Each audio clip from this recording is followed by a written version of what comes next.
নমস্কাৰ বন্ধু বান্ধৱীসকল, মোৰ এটা নতুন ভিডিঅ'লৈ আপোনালোকক স্বাগতম জনাইছোঁ। আজি মোৰ কাৰণে এটি বিশেষ দিন, আজি মোৰ জন্মদিন। পুৱাই শুই উঠি গা পা ধুই গোঁসাই ঘৰত চাকি গছ জ্বলাই ল'লোঁ। এনেকৈ দিনটো আৰম্ভণি কৰিছোঁ।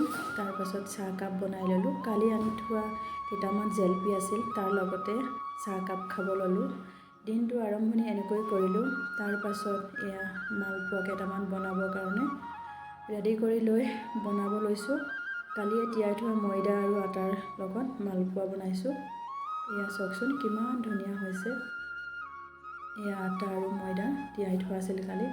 তাৰপিছত আৰম্ভ কৰিলোঁ ক্ষীৰ বনাবৰ কাৰণে। ক্ষীৰ বনাই আছোঁ বৰ্তমান এতিয়া মই। এনেকৈয়ে ক্ষীৰ বনাই আছোঁ। কুকাৰতে বনাবলগীয়া হৈছে, বাচনবিলাক সৰু কাৰণে কুকাৰতে বনাইছোঁ। কেক বনাবৰ কাৰণে ডিম ফেটি লৈছোঁ। মানুহজনে অলপ মোক সহায় কৰি দিছে বাৰু। কেক বনাবৰ কাৰণে পূৰা কামত লাগি আছোঁ। চাওকচোন কিমান ধুনীয়া হৈছে। এনেকৈ সকলোবিলাক ৰেডি কৰি লৈ মোৰ কেকটো অলৰেডি ৰেডি হৈ গ'ল। চাওকচোন ৰেডি হৈ গ'ল মোৰ কেক। সকলো কাম বন কৰি ক্ষীৰ খোৱাত আৰম্ভ হৈ গ'ল। চবেই ভাগ ভাগকৈ খাবলগীয়া আছে, চব বেলেগ বেলেগকৈ আছে।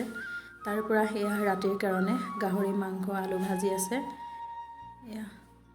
বনাই থকা হৈ আছে। গাহৰি আলু গাহৰি বনাই আছে। কেইডোখৰমান আকৌ পুৰি আছে। পুৰি খাই হেনো বহুত টেষ্টি লাগে।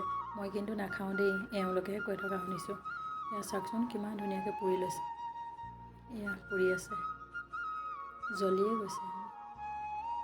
কিমান ধুনীয়াকৈ পুৰি লৈছে। তাৰপিছত ৰেডি হৈ গ'ল। দুইটাই বহি অকলে অকলে খাই আছে। আৰু ভাল লাগিলে লাইক কৰিব, শ্বেয়াৰ কৰিব, ছাবস্ক্ৰাইব কৰিব ভিডিঅ'টো। আজিলৈ বাই।